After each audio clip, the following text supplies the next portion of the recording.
Amén y amén. Vamos a recibir con un fuerte aplauso a las personas que se van a ir conectando a través de SLN Live. Sean bienvenidos. Bueno, quiero tomarme un par de minutos. Después vamos a tener un lindo tiempo para celebrar la Santa Cena, donde vamos a compartir un tiempo hermoso recordando el sacrificio de nuestro Señor Jesucristo. La fe, como siempre les he enseñado, trasciende lo que es la religión. Y trataré de tomarme un par de segundos para explicarle una vez más en qué consiste la religión. Es el intento humano, el esfuerzo humano de reconectarse con Dios. Por eso que hay un pensamiento latino donde se asocia a la palabra religión con el latín religare, que significa religar. Y es el esfuerzo humano por volver a conectarse con su Creador. Inventan métodos, tratan de hacer todo tipo de prácticas, de ritos que le proporcione a ellos sentir algún tipo de conexión con su Creador. Algunos, por ejemplo, para esta fecha conmemorativa, hacen algún tipo de ritual, se laceran el cuerpo, algunos para tratar de imitar un poquito el sufrimiento de Jesús, y hacen un montón de cosas con tal de que Dios desde arriba le diga, bueno, así me gusta, estás comprendiendo cómo es la cosa. Sin embargo, no se puede estar más lejos de la realidad, por lo menos espiritual y bíblica. Cuando Dios se manifiesta al mundo, cuando Dios se hace hombre en la persona de Jesús, lo que viene a mostrarnos no es una religión, sino una redención, una salvación que el ser humano necesita. Por eso que Cristo no viene a crear una nueva religión, no viene a ser una religión más de tantas que hay en el mundo. Jesús viene a mostrarnos que Él es el cumplimiento de la palabra profética de Dios durante casi 4.000 años. Dios venía vaticinando que en un momento de la humanidad Él se iba a manifestar, Él se iba a hacer hombre y el mundo iba a poder verlo en carne y hueso. Durante casi 4.000 años hay más o menos unas 300 profecías que nos ayudarían a nosotros a identificar ese cumplimiento mesiánico. Cristo aparece en el momento correcto porque durante todo el Antiguo Testamento se nos va dejando saber en la época en que Dios se manifestaría en carne y hueso. Se nos deja saber no solamente la época, sino el año exacto en que ese Mesías debía manifestarse. Y claramente Jesús cumple con todas esas profecías. De hecho, es tan exacta los cumplimientos proféticos en la vida de Jesús que había una profecía que hasta el momento casi final de su vida, por lo menos aquí en la tierra, no se había cumplido. Y entonces el mismo Señor dijo en un momento determinado, yo les digo que no pasará, o sea, que no dejará de cumplirse ni siquiera una tilde. Ustedes van a ver todas las promesas y todas las profecías bíblicas antiguo testamentarias se van a cumplir en mí. Y había una profecía que hasta el momento casi final, porque claramente las últimas palabras de Jesús, ¿cuáles fueron? Consumado es. Pero antes de eso, Jesús ya en el epílogo de su vida, ya en agonía casi final, había una palabra profética que no se había cumplido, que en el Antiguo Testamento dice que al Mesías en un momento determinado iba a pedir que le dieran a beber agua y le dieron vinagre. Hasta ese momento no se había cumplido. Y entonces, si esa palabra profética no se cumplía, entonces Jesús, por más que 299 profecías se hubiesen cumplido en él, si no se cumplía esa, entonces Jesús no era el Mesías. Entonces en un momento determinado él dice, quiero agua. ¿Y qué le dieron a beber? Y ahí fue donde él dijo, listo, consumado es. Esta era la profecía que faltaba. Por eso que para creer en Cristo no solamente hay que tener fe, que claramente en la resurrección hay que tener fe, pero también hay que tener sentido común, porque en Él se cumplieron todas las profecías que durante 4000 años se pronunciaron y Cristo las cumplió a todas. Entonces, ahora, Cristo es mucho más que un maestro de moral. Jesús es mucho más que un buen hombre que hizo milagros en la tierra. Jesús es mucho más que un ser divino, pues haciendo cosas gloriosas, sanando a los enfermos y echando fuera a los demonios de las personas. Es mucho más que un gran hombre con capacidades celestiales para multiplicar panes y peces y sustentar el hambre de las personas. Todo eso Jesús lo hacía. Pero eso tiene que ver con nuestro día a día, con nuestro existir terrenal. ¿Me siguen hasta acá? Pero Jesús, su mensaje trasciende nuestra mejoría, nuestro estándar meramente terrenal y material. Si nosotros quitamos la resurrección de entre los muertos de la fe cristiana, realmente nuestra vida no tiene ningún sentido de fe, porque lo único que trataríamos es de creer en Jesús para tener una buena estadía en nuestro pasar terrenal y que todo acabaría con nuestra muerte física. Pero si todo acaba con nuestra muerte física, entonces ¿qué somos? No somos nada. Porque al fin y al cabo, ¿qué son? 50, 60, 70 años comparado con una eternidad. Así que, ¿a dónde el Señor nos quiere llevar? La Escritura nos enseña fácilmente que si nosotros quitamos la resurrección de la fe, entonces somos los más dignos de lástima. El Señor nos vino a revelar que existe la vida después de la muerte. Y yo le puedo asegurar algo. ¿Alguien puede dudar de que la muerte existe? No. ¿Por qué? Porque la vemos, porque convive, porque todos los días es una posibilidad de que nos vayamos. Nadie tiene asegurado el día de mañana. Nadie puede decirme, pastor, yo ya estuve sacando cuenta, voy a vivir 30 años más. Ojalá nosotros dominásemos la cantidad de días que nosotros vamos a permanecer en este globo terráqueo. Sin embargo, la Biblia claramente nos deja saber que no todos viven lo que le gustaría vivir terrenalmente hablando. Porque la muerte no anda mirando el calendario. La muerte puede agarrar a un niño, puede agarrar a un joven, puede agarrar a un adulto, a la vejez. Y creo que todos nosotros aspiramos a la vejez. ¿Cuántos aspiran a la vejez? No, usted ya está viejo ya. ¿Qué? ¿Aspira a qué? ¿Aspira a qué? Sí, algunos de ustedes ya están más cerca del arpa que...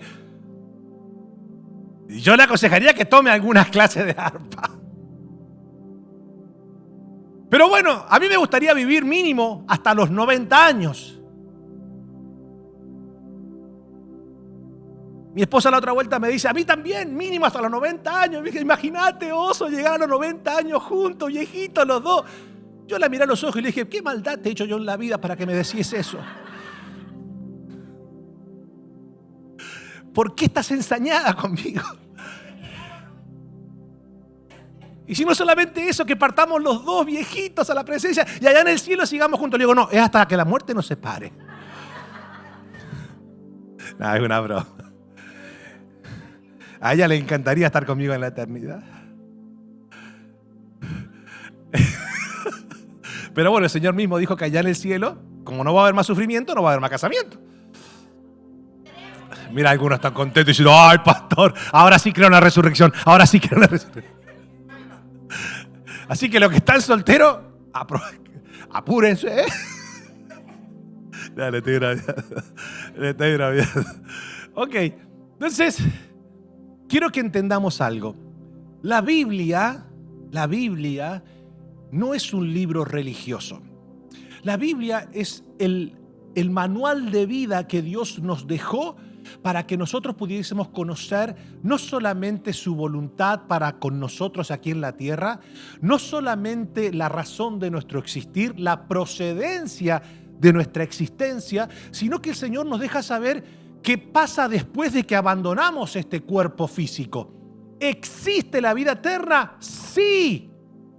Pero pastor, nadie volvió de la muerte para contarlo. ¿Cómo? Jesús volvió de la muerte. Bueno, pero eso puede ser un mito. ¿Cómo va a ser un mito si hay testigos? Bueno, sí, pero pastor, hubieron testigos que algunos dicen que robaron el cuerpo. Yo te voy a decir una cosa.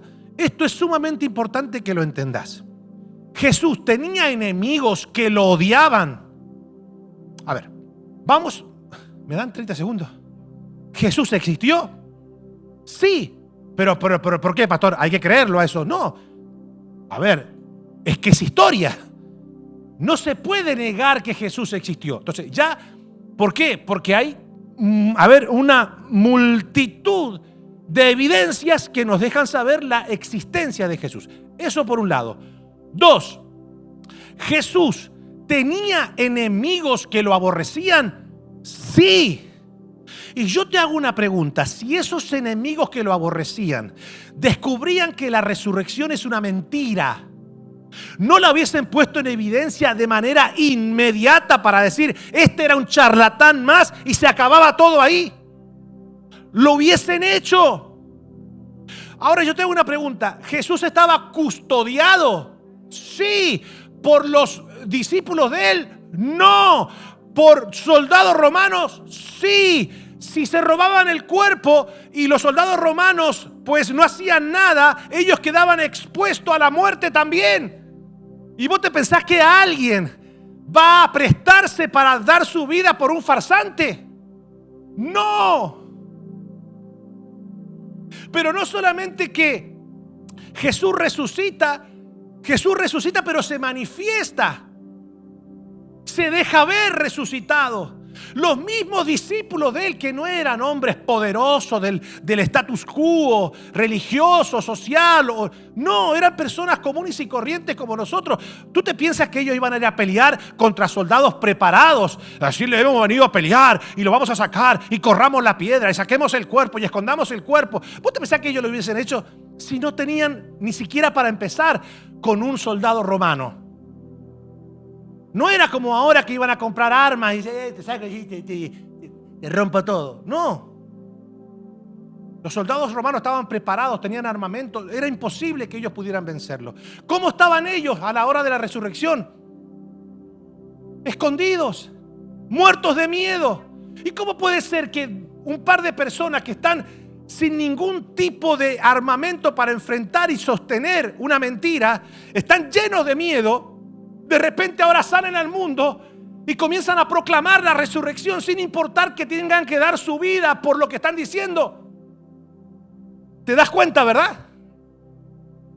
Entonces, ¿Jesús existió? Sí. ¿La resurrección? Sí.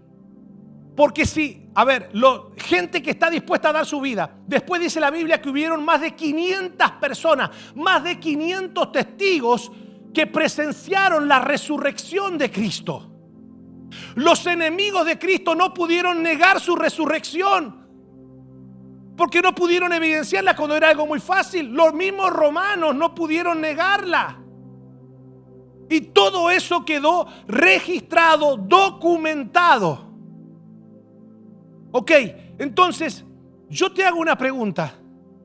¿Cómo nosotros tratamos el tema de la resurrección? Fin y al cabo, algunos partirán dentro de poco, otros un poquito más. Al fin y al cabo es cuestión de calendario. Lo que todos sabemos es que un día esto va a morir.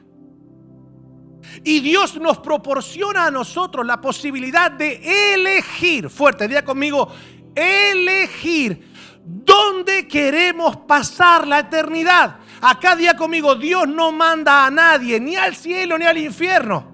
El cielo existe y el infierno existe. No existe purgatorio, pero pastor, usted no va a hacer una misa por mí, dele, pastor, no sea malo. No, porque no hay purgatorio. ¿Cómo voy a hacer algo por ti si no existe el purgatorio? No existe el alma en pena. Pero pastor, entonces, si Dios no manda a nadie, entonces ¿por qué hay gente que se va al infierno? Porque escoge. Es una decisión. Si yo tengo a Cristo, si yo me rindo a Cristo, Cristo me da vida eterna. Si yo rechazo a Cristo porque me gusta más mi estilo de vida pecaminoso que vivir con Cristo, entonces Dios te dice, te lo dice en inglés, it's your decision. Ahí está, gracias. Es tu decisión. My body, my right. Ok, bueno, mi espíritu, my right. Ok, ustedes feministas que mi cuerpo, mi decisión. Bueno, tu alma, tu decisión. Entonces, quiero que veamos algo interesante. ¿Por qué es tan importante la resurrección? Escuchen esto y vamos a ir avanzando rápido. 1, mira lo que dice Romanos 5:12. Por tanto, como el pecado entró en el mundo por un hombre. ¿Qué entró por un hombre? El pecado. Dice, y por el pecado que entró, la muerte. Así la muerte pasó a todos los hombres por cuanto todos pecaron. Vamos a confirmar si esto es verdad o mentira. Levánteme la mano el que nunca ha pecado. Mira, si uno me levanta la mano. Para. Usted se va a reír, pero un día una hermana levantó la mano y le dije, al final de ese servicio, pero esto fue real, no lo estoy mintiendo. Le dije, hermana, ¿usted nunca pecó? Me miro y me hace, pero mire, con la carita así, como haciendo memoria. Dice, que yo me recuerde. No.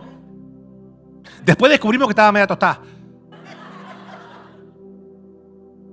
Y cuando lo confirmamos no estaba media tostada, estaba tostada entera. ¿Pero por qué? Porque todos nosotros en algún momento hemos pecado. Ahora yo le hago una pregunta. Nosotros todos claramente decimos, bueno, somos humanos, todos pecamos y hasta ahí estamos todos bien, estamos todos de acuerdo con eso.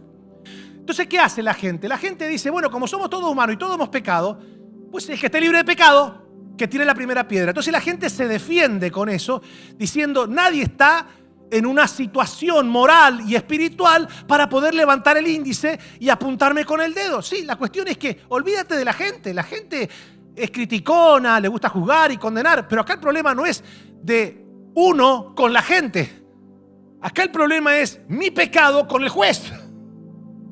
Yo no debo resolver, o sea, yo no debo sentir paz porque el otro peca como yo. Entonces vos no tenés derecho a juzgarme. Entonces como tú no tienes derecho a juzgarme y tú no tienes derecho a apuntarme con el dedo, entonces, porque a ver, acá todos pecamos de fuente. Todos pecamos, así que tu pecado pues no sea el que me apunte a mí. Entonces nosotros nos vamos comparando con otros que son más pecadores que nosotros. Entonces si descubrimos que ese es más pecador que yo, dice, bueno, yo no me merezco el infierno. Porque al fin y al cabo este es más perverso que yo, más perversa que yo. Entonces comenzamos a mirar la situación desde una manera horizontal. Cuando en realidad el tema del pecado es del hombre, el ser humano, con Dios. Hay que resolverlo. ¿Todos estamos de acuerdo que todos pecaron? Levánteme la mano el que pecó alguna vez, aunque sea una vez, aunque sea, a ver, haga memoria, aunque sea una vez. ¿Usted pecó?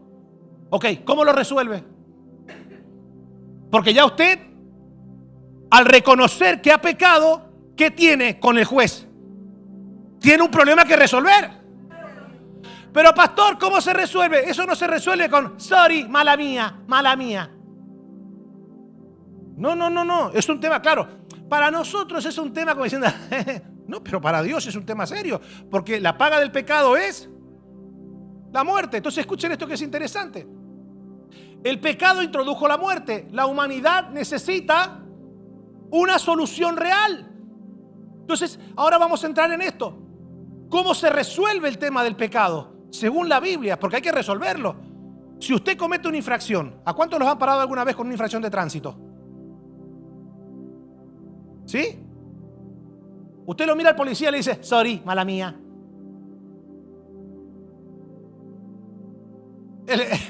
El policía te va a mirar y te va a decir, Ok, no problem.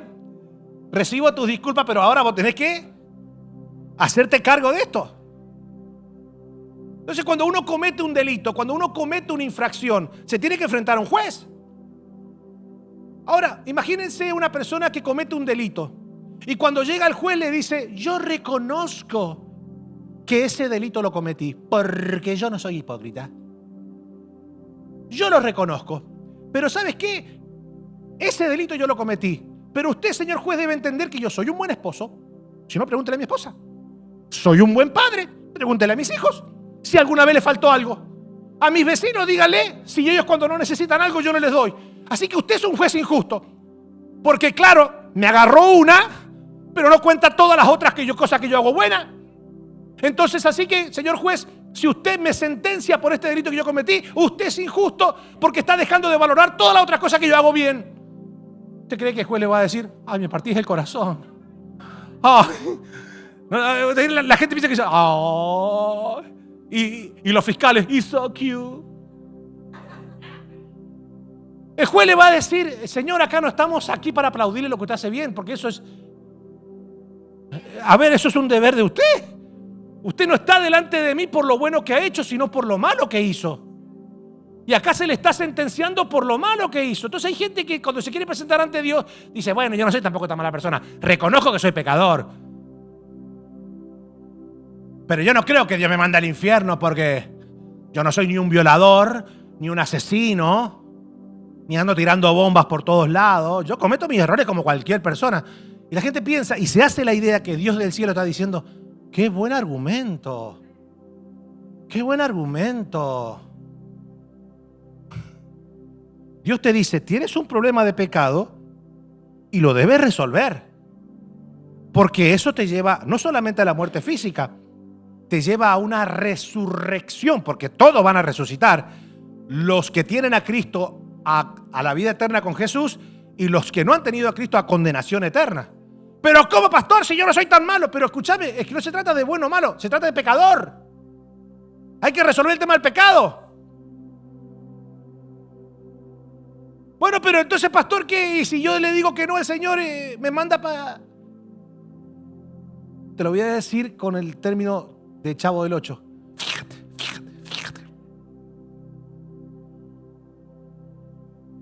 Entonces, ¿cómo se trata el tema del pecado? Vamos rápido. Hebreos. Vamos a ver de qué manera nosotros podemos resolver el tema rápido. Y además de esto, roció también con la sangre el tabernáculo y todos los vasos. Para hablarle del contexto, porque si no tengo que leerle todo el capítulo. Hebreos viene hablando de cómo el Señor antes, en el Antiguo Testamento, resolvía provisoriamente el tema del pecado del pueblo. ¿Qué es lo que hacía el Señor? Crea un sistema en el tabernáculo donde el sumo sacerdote debía agarrar por ejemplo, un corderito que tenía que ser completo, es decir, tenía que tener los 2 ojos, las 2 orejas, tenía que estar completo, no podía ser imperfecto, derramar la sangre, pedir perdón en primera instancia, porque el sumo sacerdote era un pecador, debía presentar la sangre primeramente por él y después meterse a un lugar dentro del tabernáculo que se llamaba lugar santísimo. Ahí solamente podía entrar el sumo sacerdote una vez al año y entonces presentar la sangre. Si Dios recibía la sangre de ese macho, de ese corderito, y el sumo sacerdote salía del lugar santísimo, eso le revelaba a todo el pueblo que estaba alrededor del tabernáculo que Dios había aceptado el sacrificio y la sangre. Entonces Dios, ¿qué es lo que le decía al pueblo? Al permitir que el sumo sacerdote saliera de ese lugar santísimo, que había recibido esa sangre expiatoria, y entonces el pueblo recibía el perdón de Dios por un año, apaciguaba la ira de Dios por un año. Ese rito lo tenían que hacer todos los años. Si el sumo sacerdote presentaba la sangre de un cordero que no fuera perfecto, que no fuera completo, o si él no había prestado, por ejemplo, confesión de sus propios pecados, él quedaba totalmente muerto adentro del lugar santísimo. Entonces, como solamente podía entrar el sumo sacerdote, a él siempre le ponían una cuerda con unas campanitas, porque en caso de que muriera, nadie podía entrar a rescatarlo. Entonces, ¿qué hacían? Lo sacaban así. Cuando Jesús aparece en el mundo, lo primero que identifica Juan el Bautista cuando viene a las aguas del Jordán, dice: he aquí el Cordero de Dios que quita el pecado del mundo. Ya no que apacigua la ira, sino que quita. Que quita. Esto es importantísimo que lo entiendan. Entonces el libro de Hebreo viene diciendo, bueno, en el Antiguo Testamento habían ciertos rituales, además de esto, también la sangre del tabernáculo y todos los vasos del ministerio. Y casi todo es purificado según la ley con sangre y sin, fuerte, a ver, y sin derramamiento de sangre no se hace remisión. ¿Qué es lo que nos está enseñando la Escritura ahí? Que para resolver el tema del pecado no es suficiente el sorry, perdón, mala mía. Tiene que haber que, para que el problema del pecado que nos acusa y que nos lleva a una muerte y a una separación eterna con Dios, ¿qué debe haber? Derramamiento de sangre. Ay, pero que Dios es medio... No. Lo que pasa es que la Biblia dice que en la sangre está la vida. Yo puedo tener los órganos vitales todos funcionando, pero si usted a mí me saca la sangre, yo dejo de vivir. Porque en la sangre está la vida. Ahora, la sangre que debía ser derramada, debía ser la sangre claramente de alguien que no tuviese contaminación con el pecado. Por eso que si Jesús nacía de una manera heterosexual, normal, entonces ya iba a venir con contaminación de pecado, porque dice, por cuanto un hombre pecó y por ese pecado todos vinimos contaminados. Entonces Dios planea el plan de salvación y dice, bueno, yo en Génesis 3:15 dije que la salvación iba a venir por medio de una mujer. No dice de un hombre y una mujer, sino de una mujer. Entonces, ¿por qué? Porque Cristo no podía aparecer en la escena de la tierra diciendo, ¿y este quién rayos es? ¿Quién es la mamá? ¿Quién es el papá? ¿De dónde salió? Entonces viene por medio de una mujer. ¿Quién es esa mujer? María. ¿Ok? Hasta aquí me van siguiendo. Yo necesito que porque yo necesito hacerle todo el contexto.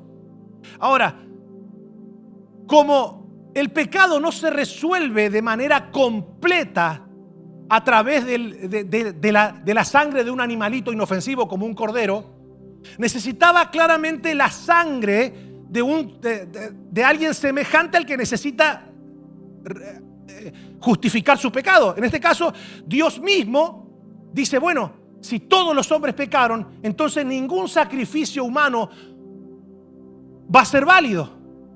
La única forma que yo tengo de poder salvarlos es que yo mismo,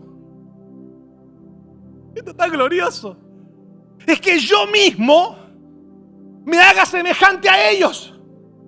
Entonces, ¿qué puso Dios en riesgo? Su propia divinidad. Haya pues el mismo sentir que hubo también en Cristo Jesús, dice Filipenses 2:5, el cual siendo en forma de Dios no estimó el ser igual a Dios como cosa que aferrarse, sino que se despojó de su gloria, tomando semejante de siervo, haciéndose semejante a los hombres, y se hizo obediente hasta la muerte y muerte de cruz.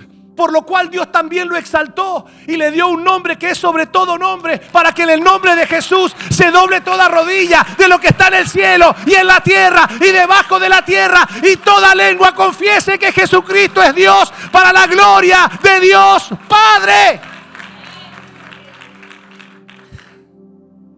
Esto es glorioso. Él se despojó de su gloria. Se despojó de su divinidad y dijo, ¿a quién enviaré? Dijo el Padre en la eternidad. Y el Hijo dijo, heme aquí, envíame a mí. Por eso que la Biblia dice, porque un niño nos es nacido, pero el Hijo nos es dado. Lo que nació, la parte humana, es el niño, la parte carnal, pero el Hijo no nace porque es eterno. Por eso que dice, niño nos es nacido, pero el Hijo nos es dado. Entonces, Entendiendo esto, ahora Jesús dice, yo voy a poner mi propia sangre para poder expiar, para poder redimir a los que no pueden pagar. Pero pastor, dígame, como hizo Frank Sinatra, que ofreció $1 millón porque un cura le dijo que si ponía $1 millón iba a sacar el alma del purgatorio. Los dos, ¿cuál de los dos más descarados? El cura y el otro, que pretendían encontrar redención y justificación para su pecado con dinero. Y allí hay gente que piensa que va a ser así. Escuche, a Dios no le impresiona, no, pastor, ¿cuánto necesita? Le pago el templo, pastor, pero asegúreme que tengo un lugar en el cielo. Negativo. Pero pastor, usted, hágame así y ya está. No. Pero pastor, si yo me congrego acá en esta congregación, ¿usted cree que ya por venir acá yo ya soy salvo? Es que esto no tiene sangre, esto tiene paredes. Bueno, usted, pastor, usted argentino, me imagino que tiene el celular del Señor. No. Usted tampoco salva, pastor. Yo no sé. Con dificultad me salvo yo por la gracia del Señor. Y su suegra, pastor, no tiene más. Si se va con él, se va a perder. Entonces, pastor, ¿cómo se resuelve? Con sangre. Escuchen esto que es interesante. Entonces, el pecado no se ignora. El pecado no se justifica. El pecado demanda remisión. Y sin derramamiento de sangre no puede haber. Entonces, bueno, pastor, entonces ¿cómo se resuelve? Rápido. La sangre de Cristo es la respuesta. Pero ¿dónde lo dice eso la Biblia, pastor? ¿Dónde está escrito? Primera de Pedro 1:17 dice: y si invocáis por Padre a aquel que sin acepción de persona juzga según la obra de cada uno, conducíos en temor todo el tiempo de vuestra peregrinación, es decir, de toda nuestra estadía terrenal, sabiendo que fuisteis rescatados. Ah, pastor, yo soy buena gente. Yo soy buena gente. ¿Qué buena gente? ¿Buena gente de qué? Acá todos estamos chivaos. Sabiendo que fuiste rescatados de vuestra de vuestra vana manera de vivir, la cual recibisteis de vuestros padres, no con cosas corruptibles como oro o plata. Entonces, ¿cómo fuimos rescatados si nadie pagó? No, si nadie pagó oro ni plata. ¿Y cómo fuimos rescatados? Sino con la sangre preciosa de Cristo, como de un cordero sin mancha y sin contaminación, ya destinado desde antes de la fundación del mundo para manifestar, pero manifestado en los postreros tiempos por amor de vosotros, y mediante el cual creéis en Dios, quien le resucitó de los muertos y le ha dado gloria, para que vuestra fe y esperanza sean en Dios. Dígame si esto no es glorioso. Romanos 5, 8 y 9 dice: mas Dios muestra su amor para con nosotros en que, siendo aún pecadores, Cristo murió por nosotros, pues mucho más, estando ya justificados en su sangre, por Él seremos salvos de la ira. Pero eso no termina ahí. Efesios 1, 7 al 10 dice: en quien tenemos redención por su sangre, el perdón de pecados según las riquezas de su gracia, que hizo sobreabundar para con nosotros en toda sabiduría e inteligencia. Yo no sé usted, pero esto a mí me causa una alegría enorme, saber que esa sangre preciosa es la que me justificó, la que me redimió, la que expió mi pecado, la que me perdonó, la que me sanó, la que me hace entrar al lugar santísimo,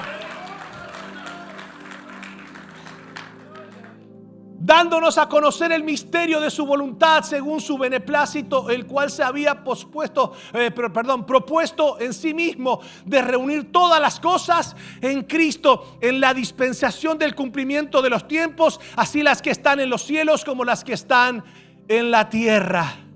Colosenses 1, 19 al 22, por cuanto agradó al Padre que en Él, en Jesús, habitase toda la plenitud y por medio de Él reconciliar consigo todas las cosas, así las que están en la tierra como las que están en los cielos, haciendo la paz mediante la sangre de su cruz. Y a vosotros también, que erais en otro tiempo extraños y enemigos en vuestra mente, haciendo malas obras, ahora os ha reconciliado en su cuerpo de carne por medio de la muerte, para presentarnos santos y sin mancha e irreprensibles delante de Él.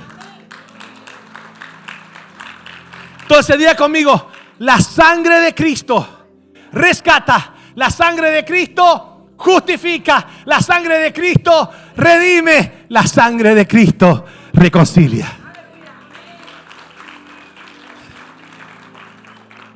¿Cuántos alguna vez han tenido algún problema de litigio, algún problema legal y se han tenido que presentar a corte? No es lo mismo presentarse solo que con un abogado. Vení para acá, cubano. Soltero, papeles y músico. Cuidado con ustedes. Soy un simple humano. Escuchen, mírenme a mí.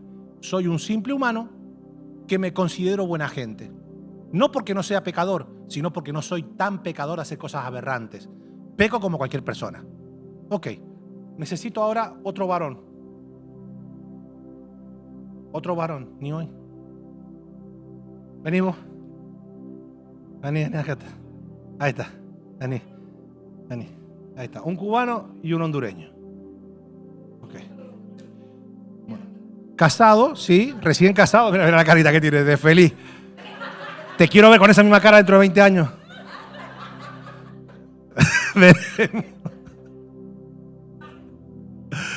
Ok. Si no, mira la cara del pastor Roberto. Parece te queremos.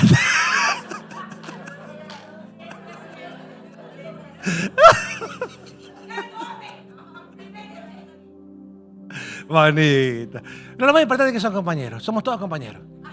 Bueno, él tiene un grave pecado que todavía no se lo puedo quitar, que es hincha del Madrid. Es una mancha que no se borra. Pero bueno, vos vas a hacer el papel de Dios. Así que ponete acá adelante mirándome a mí. Ok. Dale. Pregúntame. ¿Sos pecador? Sí, pero no soy hipócrita. Como mucha gente que va a la iglesia.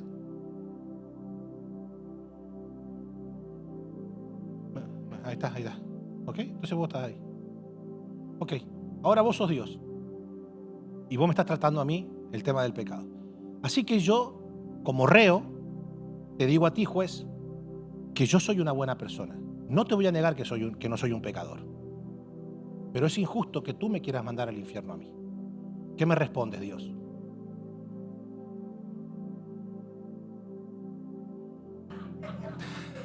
Lo dejó confundido al juez. Vos me tenés que decir es que el tema tuyo se resuelve con sangre, no con justificación y explicación. El tema tuyo se resuelve con sangre, no con explicación o justificación. Ok, entonces, bueno, ¿quieres sangre?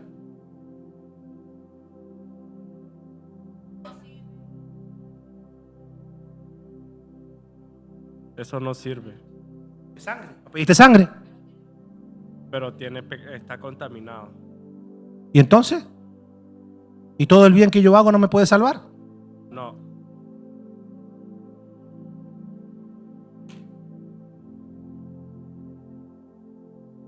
Acá está Jesús. Acá está Jesús. Ahora Jesús, pero pone cara de Jesús. Claro. Me pone cara como diciendo, estamos embarcados los dos, ¿no? Me tenés que mirar como diciendo, soy tu salvador. Ahí está, así, con mirada penetrante. Ok. Decime, solo no te podés salvar. Solo no te puedes salvar. ¿Y qué necesito entonces? Mi sangre. Y un mediador. Un abogado. Un media hora, un abogado. Ok. ¿Cuánto me cuesta tu servicio para presentarme delante del juez? Nada. ¿Cómo nada? Es gratis. Pero si es gratis, entonces después, ¿cómo yo te pago los honorarios a ti? En santidad, sirviéndome, siguiendo mis pasos. Pero para, entonces vos me estás chantajeando a mí. ¿O es gratis o no es gratis? Sí, es gratis. Ah, ok. Entonces, si yo me presento contigo, tú me garantizas que yo salgo victorioso de esa corte. Sí. Mira que yo ya fui varias veces. Le derramé sangre y no la quiso. Le puse plata y no quiso. Me presenté con personas que dan testimonio de que soy buena gente y tampoco quiso. ¿Vos estás seguro que vos me vas a ayudar? Sí. Él me está mirando con ojos de ira, claro. Está irado contra mí.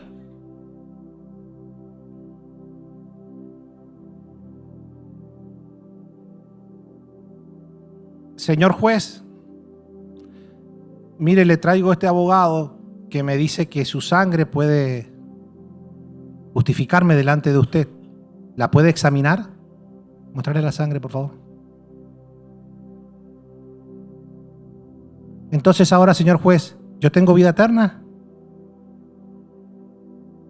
Él no está convencido. Escúchame, Lorena, vos tenés que convencerlo a él que salvo. No me convence. Ok. Señor juez, ahora yo quiero la vida eterna y acá le traigo a mi abogado y le traigo su sangre y él dice que va a pagar el precio que yo necesito pagar. Sí. Entonces ahora yo soy salvo. Sí, eres salvo. Ahora el juez no solamente es mi juez. Ahora, ¿qué más es usted de mí? Tu padre. O sea que ahora el juez que me condenaba también es el padre que me ama. Así es. Ahora el padre que me ama y el juez que me condenaba ahora me dan vida eterna. Así es. Ok, ¿y esa vida eterna es producto de qué? De la sangre de Cristo. Entonces, ahora usted me da un consejo a mí. El día que usted saque al abogado de delante de usted,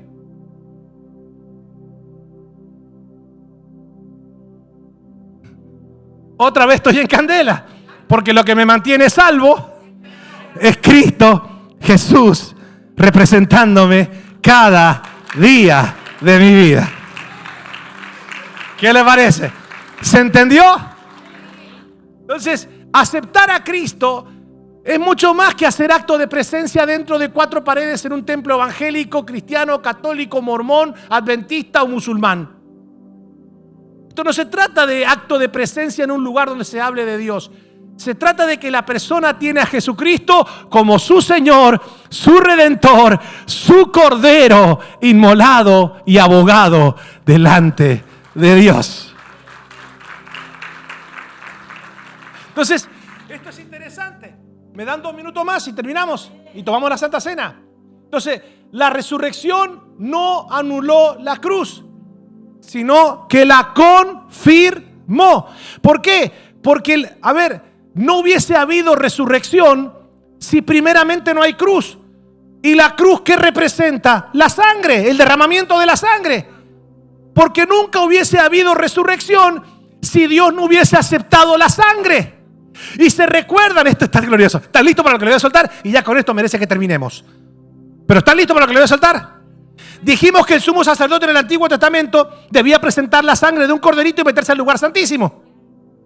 Y si el sumo sacerdote no salía, quería decir que estaba en pecado y que Dios no había aceptado la sangre. Entonces cuando Jesús resucita, las mujeres que lo ven lo quieren ir a tocar y dicen: no, don't touch me, porque todavía no he subido al Padre. Si me tocas me contaminas, no me toques. Entonces dice la Biblia que Jesús sube, y entonces cuando sube allí le presenta la sangre al Padre, y el Padre mira la sangre y dice: esa sangre me ha satisfacido. Y una vez que Dios acepta la sangre, entonces, ¿qué tenía que hacer Cristo?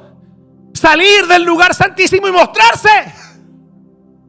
Y cuando se muestra, ahora sí, los discípulos lo ven y ya no había problema. Y ahora le dice a Tomás: sí, ahora ven, toca mis manos, toca mi costado. Yo soy, ahora puedes tocarme. Yo soy la resurrección y la vida.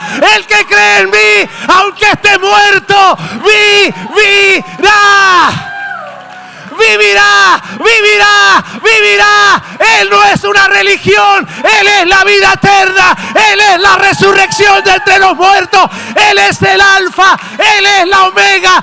Él es el principio, Él es el fin. Él es el rey de reyes, Él es el señor de señores. Gloria al Señor, mi hermano. Es glorioso. Es glorioso nuestro Señor. Ayúdame ahí. ¿Qué sucede si no hay resurrección, pastor? Primera de Corintios dice: póngase de pie. Porque si los muertos, vamos, ponerle la mano en el hombro a la persona que está al lado tuyo así. Porque si los muertos no resucitan, tampoco Cristo resucitó. Y si Cristo no resucitó, vuestra fe es vana y aún estáis en vuestros pecados. Entonces también los que durmieron, es decir, los que murieron en Cristo, perecieron. Escuchen esto, lo que dice Pablo: si en esta vida solamente esperamos en Cristo, es decir, solamente en un maestro de vida moral y no en alguien que nos da vida eterna, somos los más dignos de conmiseración. ¿Sabe qué significa la palabra conmiseración? Lo más digno de lástima de todos los hombres.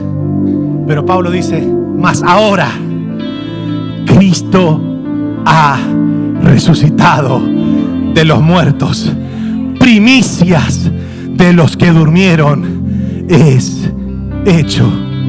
Sin resurrección, la fe es vana. Sin resurrección, el pecado permanece. Sin resurrección, no hay esperanza eterna. Si Cristo no resucitó, no hay evangelio completo. Pero la resurrección confirma quién es Jesús.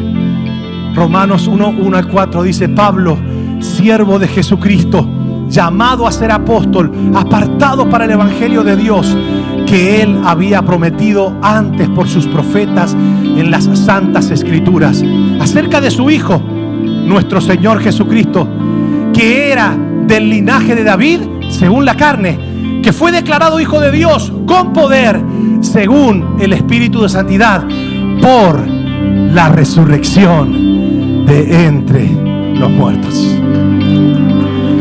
Cristo confirma que es Dios porque resucitó.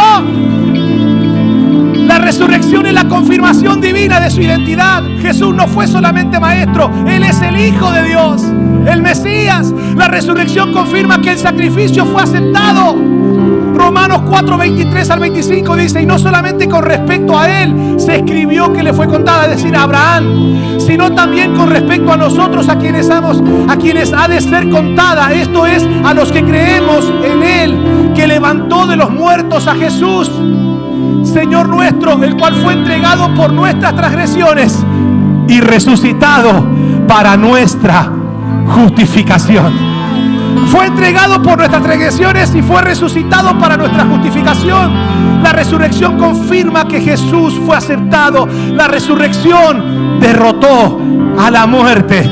Primera de Corintios dice: y cuando esto corruptible, vamos, tóquese así, y cuando esto corruptible se haya vestido de incorrupción y esto mortal se haya vestido de inmortalidad, entonces se cumplirá la palabra que está escrita: sorbida es la muerte en victoria. ¿Dónde está, oh muerte, tu aguijón? ¿Dónde, oh sepulcro, tu victoria? Ya que el aguijón de la muerte es el pecado y el poder del pecado la ley.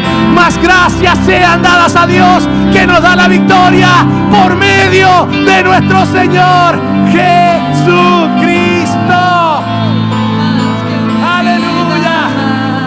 La muerte perdió su aguijón, el sepulcro perdió su victoria. Cristo venció donde nadie más podía vencer. Y lo más hermoso, mi hermano, la resurrección nos da vida nueva y eterna. Juan 11, 23 al 26, Jesús le dijo: tu hermano resucitará, Marta. Marta le dijo: yo sé que resucitará en la resurrección en el día postrero. Le dijo Jesús: yo soy la resurrección y la vida. El que cree en mí, aunque esté muerto, vivirá. Y todo aquel que vive y cree en mí no morirá eternamente. ¿Crees esto? ¿Cuántos lo creen? Entonces no es solo una verdad doctrinal, es una verdad que demanda respuesta. En otras palabras, el pecado que introdujo, la sangre de Cristo hizo remisión. La cruz pagó la deuda. La resurrección confirmó la victoria. Sin cruz no hay sangre expiatoria. Sin sangre no hay remisión. Sin resurrección no hay confirmación. Con Cristo hay perdón, justificación y vida eterna. Cristo no solo murió, Cristo resucitó. Cristo no solo murió, Cristo resucitó. Su sangre fue derramada, el pecado fue confrontado, la muerte fue vencida, la esperanza fue abierta. Y porque Él vive hay perdón, y porque Él vive hay esperanza, y porque Él vive hay vida eterna. Entonces, como tuvieron temor y bajaron el rostro a tierra, le dijeron: ¿por qué buscáis entre los muertos al que vive? No está aquí, sino que ha resucitado. Acordaos de lo que os habló cuando aún estaban en Galilea. ¿Por qué buscáis entre los muertos al que vive? Vamos a tomar la Santa Cena, pero no podemos hacerlo sin que antes los que quieran rendirse a Jesús, los que quieran abrirle su vida, no a la religión, al Cordero, al Santo, a Cristo. Levánteme la mano si alguien hoy se quiere entregar a Jesús. Vamos, es un momento de entrega. Porque escuchen esto, para que podamos participar de ese maravilloso momento hay que tener a Cristo. Esto no es la Eucaristía religiosa. Esto no se trata de tomarla para callar la conciencia o por un rito religioso. Esto es comprensión de lo que significa el pan y de lo que significa la sangre. Es decir, participar de esto es mucho más que un rito. Es un acto de conmemoración y agradecimiento a la redención. Por eso que hoy yo quiero invitar a que los que se quieran rendir a Jesús puedan hacerlo. Y tal vez los que en algún momento estuvieron con Él, pero por diferentes razones se apartaron, se dejaron seducir por los afanes de este mundo, o quizás se decepcionaron de algo. No importa la razón por la cual una persona se puede haber apartado del Señor. Pero Dios no solamente que salva al perdido, también Dios restaura a la persona que se ha apartado. Vamos a hacer una oración. ¿Qué le parece? Ahí donde está, cierre sus ojos. Y si usted lo desea, creo que es un buen momento para decirle: Señor, tú eres el Cordero. Hoy he entendido la importancia de la vida eterna. Hoy he comprendido que tú no eres una religión más, tú eres la resurrección y la vida. Y que no tengo forma de poder ponerme a cuentas con Dios, con obras humanas, con mi comportamiento. Necesito resolver el tema del pecado, y hoy he aprendido que no puede haber perdón de pecados si no hay una sangre que me lo justifique. Y he entendido que mi sangre humana no es suficiente, que mis obras humanas no son suficientes, que mi dinero, mis riquezas humanas no son suficientes. Y que solamente por los méritos de Jesús es que yo tengo acceso a esa vida eterna. Y la Biblia dice: porque de tal manera amó Dios al mundo, que dio a su único Hijo, para que todo aquel que en Él cree no se pierda, mas tenga vida eterna. Porque no he descendido para condenar al mundo, sino para que el mundo sea salvo a través de Cristo. Si ese es tu deseo, si hoy quieres comenzar, yo tomé esa decisión en el año 2002. Vaya, si ha sido la mejor decisión que tomé en mi vida. Han pasado 24 años y he disfrutado una paz que sobrepasa todo entendimiento. He disfrutado el gozo del Señor, su mano protegiéndome, ayudándome, aún en los momentos más delicados, aún en los momentos en donde he caído. He observado y contemplado la mano del Señor levantándome, fortaleciéndome. Oh, mi hermano, mi hermana, no dejes pasar esta oportunidad. Hoy Dios te dice: te invito a mi salvación eterna. No te estoy invitando a una religión más. No te estoy invitando a que te cambies de religión. Te estoy invitando a que dejes la religión y te entregues a mi Hijo, que es el único que puede proporcionarte vida eterna. Si ese es tu deseo, quiero ayudarte a orar. Repite conmigo estas palabras y dile: hoy, Señor Jesús, he comprendido que tú eres el Mesías, que tú eres el Hijo de Dios, que tú eres el Cordero de Dios, que quita el pecado del mundo, y que solo a través de tu sacrificio, de tu sangre derramada en la cruz, es que yo tengo perdón de pecados.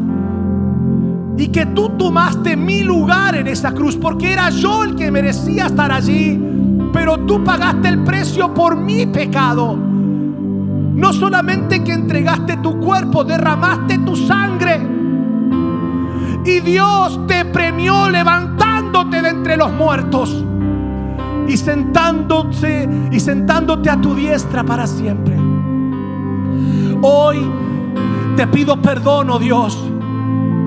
Me presento ante ti, gran juez del universo, no en mis propias obras, no en mis propios méritos, sino presentando el sacrificio de Cristo como la justificación de mi pecado delante de ti. Perdóname, Señor.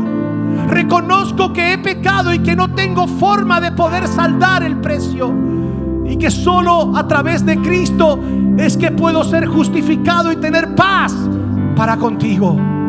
Perdóname, límpiame, y hoy hago de Jesús mi Señor y mi Salvador. Te entrego toda mi vida. Creo en la resurrección de entre los muertos. Creo en la vida eterna. Bautízame con Espíritu Santo y fuego, y ayúdame a serte fiel hasta que me llames a tu presencia. En el nombre de Jesús. Amén. Y amén. Vamos a darle fuerte el aplauso. Y antes de tomar la Santa Cena, cierre sus ojos y vamos a decirle: si te tengo a ti, lo tengo todo, Señor. Si te tengo a ti, tengo vida, tengo salvación, tengo redención. Si te tengo a ti, Señor, tengo el tesoro más hermoso que podemos tener en esta tierra. Oh, te damos gracias, Jesús. Eres hermoso, Señor, precioso, glorioso. Cristo Jesús, A ver, quiero escuchar a toda la iglesia. eres mi plenitud. Levante su mano y dígale: Cristo